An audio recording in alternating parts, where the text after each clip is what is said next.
तो भाई अभी जुजुत्सु काइसेन एनिमे में सुबिया इंसिडेंट आर्क चल रहा है एंड इसके खत्म होने के बाद इतादोरी एक्सटेंशन आर्क शुरू होगा एंड इस आर्क में क्या होगा यही हम आज इस वीडियो में देखेंगे। तो शुरुआत होती है जापान के शहर से, जहाँ की हालात पहले से काफी ज्यादा खराब हो चुकी होती है। इवन लगभग 23 वार्ड पूरी तरह से खत्म हो चुके होते हैं। इवन वहाँ पर छोड़ी गई श्रापित आत्माओं की संख्या 10 लाख से 1% भी कम नहीं हुई होती। वहाँ के इतने खतरनाक हालात देखकर वहाँ के सॉर्सरर लगभग 5 मिलियन लोगों को वहाँ से निकालने के बारे में प्लान कर रहे होते हैं, चाहे फिर उसके लिए कुछ भी करना ही क्यों न पड़े। इवन इन हालातों के कारण जापान को दूसरे देशों से भी खतरा होता है। वहीं दूसरी तरफ हम एक छोटी सी बच्ची को देखते हैं जो कि एक स्टोर से कुछ खाने के लिए ले रही होती है और वो पूरी तरह अकेली होती है। तभी वहाँ पर एक कर्ज स्पिरिट अपेयर होता है जो कि उस बच्ची को अपने पास ये कहकर बुला रहा होता है कि तुम्हारे माता पिता और बड़ी बहन मेरे पास हैं, इवन तुम्हारे टीचर भी यहाँ हैं। जिस पर वो छोटी सी बच्ची कहती है कि मेरा कोई छोटी भाई या बहन नहीं है और मुझे अपने टीचर से बहुत ही ज्यादा नफरत है। ये सुनकर वो कर्ज स्पिरिट उसके सामने इमोशनल ड्रामा करने लगता है और आंसू बहाने लगता है, जिस कारण उस बच्ची का दिल पिघल जाता है और उसके आंसू पोंछने के लिए उसके पास जाती है। जैसे ही वो बच्ची उसके पास पहुंचती है वो उस पर अटैक कर देता है, लेकिन तभी वहाँ पर एंट्री होती है यूटा की, जो कि उसे अपने तलवार से काट देता है। यूटा कहता है कि मुझे माफ कर देना, मैंने तुम्हें डरा दिया, और वैसे क्या आप अपने यहाँ पर माता पिता के साथ आई हो? जिस पर वो बच्ची कहती है कि मुझे नहीं पता। लेकिन तभी हम देखते हैं कि वो कर्ज स्पिरिट पूरी तरह से खत्म नहीं हुआ होता और वो यूटा पर दोबारा अटैक कर देता है, लेकिन यूटा उसे पलक झपकते ही मार देता है क्योंकि उसके साथ रिका होती है। इसके बाद यूटा जुजुत्सु हाई पहुंचता है, जहां पर जुजुत्सु हाई के बड़े सीनियर अधिकारी वहां पर मौजूद होते हैं एंड यूटा उन्हें कहता है कि अब आपको यकीन हो गया कि मैं आपका आज्ञा का पालन करता हूं।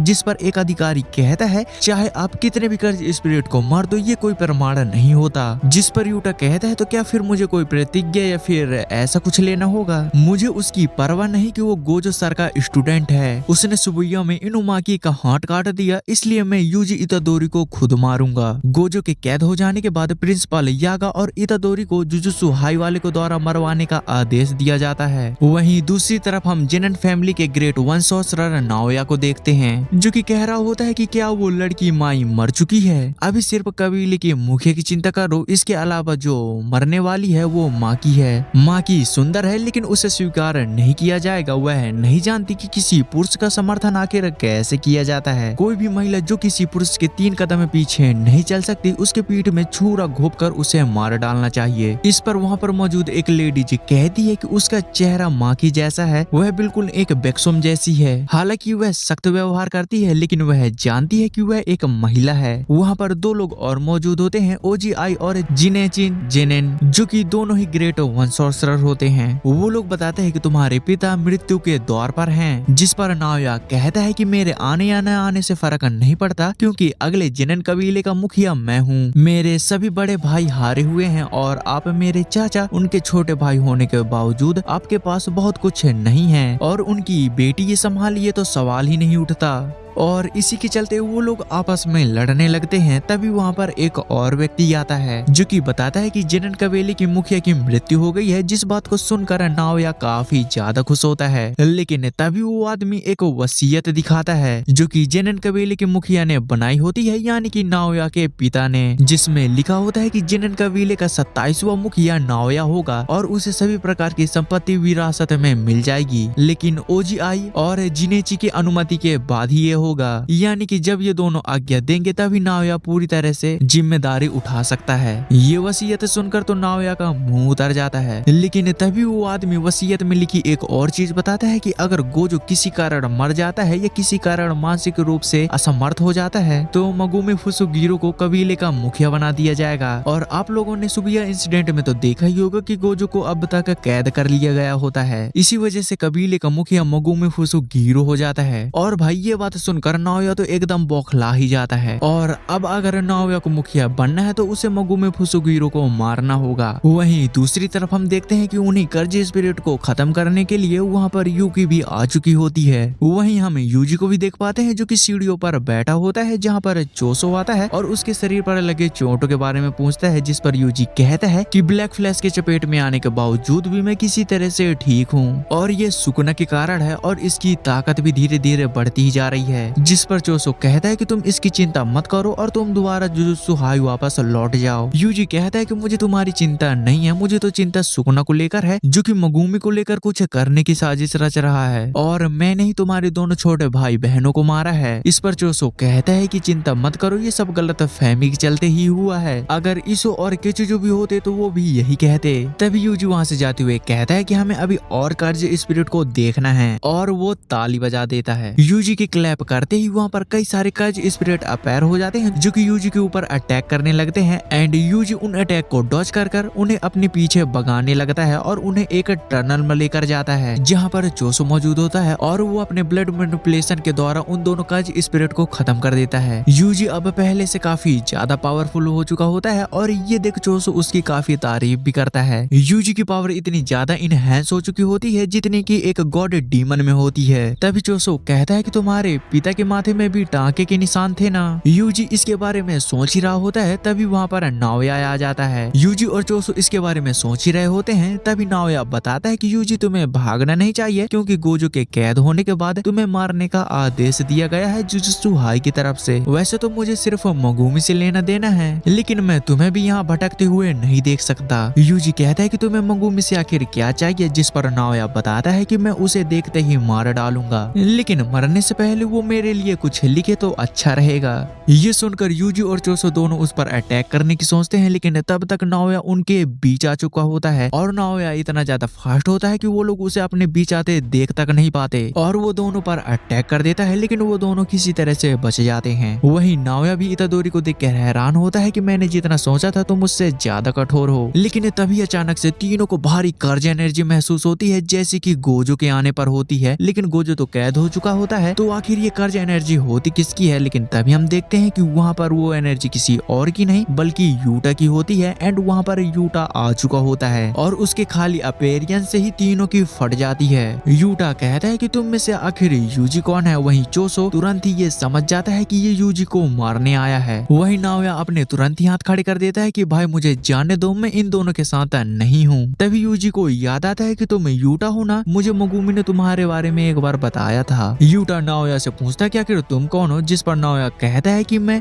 माकी का चचेरा भाई हूँ और मैं भी यहाँ पर यूजी को मारने ही आया था, लेकिन मैं तुम्हारे बीच का कांटा नहीं बनूंगा। तुम यूजी को मारना चाहते हो तो तुम खुद मार लो, लेकिन मैं उस ब्लड मैनिपुलेशन यूज करने वाले व्यक्ति को मैं संभालूंगा। इस पर यूटा कहता है कि ठीक है। वहीं चोसो यूजी से कहता है कि तुम यहाँ से भाग जाओ, अगर तुम इससे भिड़े तो तुम तुरंत ही मारे जाओगे भैया, तुम इससे नहीं जीत सकते, ये भी गोजो जितना ही पावरफुल है। फिर क्या चोसो अटैक करता है लेकिन नाओया बीच में आ जाता है। वहीं यूजी वहाँ से भागने लगता है और यूटा भी उसे भागते देख उसका पीछा करता है। वहीं यूजी यूटा के बारे में सोच रहा होता है कि ये तो काफी तेज है, ये तो मेरी स्पीड को भी मैच कर रहा है। वहीं यूटा भी यूजी के बारे में यही सोच रहा होता है कि मैंने जितना सोचा था ये तो उससे काफी तेज है। वहीं दूसरी तरफ चोसो और नाओया की फाइट हो रही होती है। नाओया कहता है कि तुम वही हो ना जो ब्लड मैनिपुलेशन टेक्निक को यूज करता है, लेकिन पियर्सिंग ब्लेड यूज करना उतना भी खतरनाक नहीं है और इसे यूज करने के लिए तुम्हें कन्वर्जन की आवश्यकता होगी, जिसके लिए तुम्हें चार्जिंग की भी आवश्यकता होगी और तुम्हें मुझे समझने की कोई जरूरत नहीं है क्योंकि तुम वैसे भी हार जाने वाले हो और ये पूरी तरह से चेकमेट है। जिस पर चोसो कहता है कि तुम्हें लगता है कि तुम यहाँ से जिंदा जाने वाले हो मेरे भाई पर अटैक करने के बावजूद भी। वहीं यूटा उस पर लगातार अटैक कर रहा होता है लेकिन यूजी किसी न किसी तरह से बच रहा होता है। इवन यूजी भी उसके ऊपर काफी गाड़ियां और सामान फेंकता है लेकिन यूटा उन्हें बीच से आराम से ही काट देता है। लेकिन तभी इसी बीच यूजी नोट करता है कि जब वो अपनी श्रापित ऊर्जा को पूरा करता है यानी कि उसकी भरपाई करता है जो कि हर कोई करता है, लेकिन जब वो ऐसा करता है तो ये बिल्कुल मेरे विपरीत है। जिस पर यूटा बताता है कि तुमने नोटिस किया कि मेरे पास गोजो सर से भी ज्यादा कर्ज एनर्जी है, लेकिन गोजो सर अपने 6 आई टेक्निक होने के कारण वो अपनी कर्ज एनर्जी को इस तरह से स्पेशली यूज करते हैं कि उनकी कर्ज एनर्जी कभी खत्म ही नहीं हो सकती। इसी वजह से उनकी कर्ज एनर्जी इनफाइनाइट है, वो कभी भी खत्म नहीं हो सकती। इवन वहीं मेरी कर्ज एनर्जी भले ही उनसे ज्यादा है लेकिन वो एक टाइम पर खत्म हो सकती है। और ये बताते ही वो उस पर तुरंत ही अटैक कर देता है। तभी यूजी को तोदो की बातें याद आती है, उसकी बताई गई टेक्निक जिसका फिर वो यूज करता है यूटा के ऊपर, जिससे यूटा थोड़ी काफी ज्यादा दूर जाकर गिरता है एंड उन दोनों के बीच काफी हाथापाई होती है, काफी लंबी फाइट चलती है। वहीं यूटा की धीरे धीरे कर्ज एनर्जी बढ़ती ही जा रही होती है। यूजी उस पर काफी अटैक करता है लेकिन सब वो नाकाम होते हैं। लेकिन तभी यूजी को गोजो की बताई बताई गई एक बात याद आती है कि वो किसी भी कर्ज एनर्जी को किसी ऑब्जेक्ट में स्टोर कर सकता है, जैसे कि कोई तलवार, और ऐसा करते ही वो काफी अच्छे तरीके से काम करेगी। और यूजी अपनी कर्ज एनर्जी को एक चाकू में स्टोर करता है और उससे फिर काफी लंबी उन दोनों की काफी फाइट चलती है, लेकिन तभी यूजी यूटा की तलवार को तोड़ देता है। यूटा सोचता है कि मुझे लगा ही था कि इसे हराना इतना आसान नहीं होगा, आखिर ये गोजो सेंसे का स्टूडेंट जो है। वहीं यूजी को लगता है कि उसके पास अब एक अपॉर्चुनिटी है, लेकिन तभी वो नोटिस करता है कि वो अब हिल नहीं पा रहा। वो अपने किसी भी अंग को हिला तक नहीं पा रहा होता क्योंकि उसे रीका ने पकड़ रखा होता है। वहीं चोसो और नोवा के बीच कुछ यहाँ वहाँ की बातें होती हैं और उनकी काफी लंबी फाइट चलती है, लेकिन इस फाइट के दौरान चोसो काफी ज्यादा घायल हो चुका होता है, और वो भी क्यों ना भाई, क्योंकि नोवा एक ग्रेट वन सॉर्सरर है जिसे हराना इतना भी आसान नहीं है। चोसो की हालत काफी ज्यादा ही खराब हो चुकी होती है, उसके शरीर से ब्लड एकदम निकलता ही जा रहा होता है और वो पूरे फर्श पर फैल जाता है। और उनके बीच फिर से काफी सारी बातें होती हैं जो कि सब ऐसी ही होती हैं, और इसी बातों बातों में चोसो का ब्लड पूरे जमीन पर फैलने के कारण वो अपनी ब्लड मैनिपुलेशन टेक्निक का फिर से यूज करता है, जिससे नोवा पहले तो बच जाता है, लेकिन अब चोसो के अटैक पहले से काफी ज्यादा तेज और पावरफुल हो चुके होते हैं, जिससे नोवा अब इस हमले से नहीं बच पाता और वो भी काफी ज्यादा इंजर्ड हो जाता है। जिस पर फिर चोसो कहता है कि बेटा अब तो तू गया, और चोसो नोवा को पूरी तरह से पेल देता है। लेकिन तभी भाई वहाँ पर एंट्री होती है यूटा की, जो कि यूजी को पूरी तरह से मार दिया होता है और उसे घसीटते हुए लेकर आ रहा होता है, और ये देखते ही चोसो पूरी तरह से हैरान हो जाता है और यूटा चोसो को भी एक मुक्का मारकर साइड कर देता है। वही नाओया अधमरा हो चुका होता है। यूटा कहता है कि तुम ठीक हो ना, लेकिन तभी नाओया थोड़ी देर बाद तड़पने लग जाता है, लेकिन तभी उसे ये बात रियलाइज होती है कि चोसो एक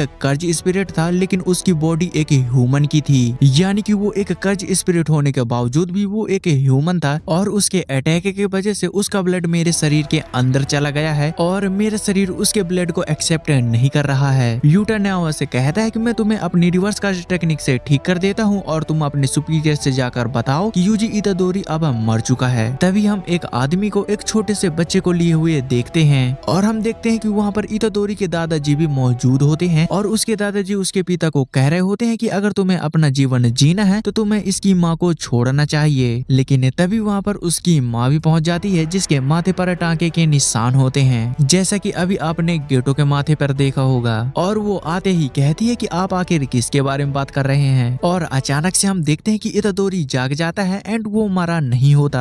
यूटा उसे जिंदा देखते ही कहता है कि मुझे अब जान में जान आई, और वहीं यूजी यूटा को अपने सामने देख उसकी फटी पड़ी होती है। एंड यूटा बताता है कि सितंबर के आसपास गोजो सर मेरे पास आए थे और मुझे तुम्हारे बारे में उन्होंने बताया था, और उन्होंने मुझे कहा था कि अगर किसी कारणवश मुझे कुछ हो जाए तो तुम यूजी का ख्याल रखना, तुम्हारी तरह ही उसे भी मरवाने का गुप्तली आदेश दिया गया है, इसलिए मैं चाहता हूँ कि अगर मुझे कुछ हो जाए तो तुम उसका ख्याल रखना। और इसी वजह से ये सब यूटा को नाटक करना पड़ा था, ताकि हायर अप्स को ये यकीन हो जाए कि यूजी इतादोरी अब मर चुका है। वहीं यूजी ये सोचकर हैरान रहता है कि आपके तलवार मारने के बावजूद भी मैं आखिर जिंदा कैसे हूँ, जिस पर यूटा बताता है कि मैंने आपके बारे में पहले ही सुना था कि आप मरोगे नहीं, इसलिए आपके शरीर में तलवार मारते वक्त ही मैंने अपनी रिवर्स कर्ज टेक्निक से उसे ठीक कर दिया था, और ये दूसरी बार है जब आपको गुप्तली मारने का किसी को आदेश दिया गया था। और भाई जुजुत्सु हाई की ये सारी बातें जानकर यूजी एकदम हैरान ही रह जाता है, क्योंकि उसे इसके बारे में कुछ भी पता ही नहीं होता।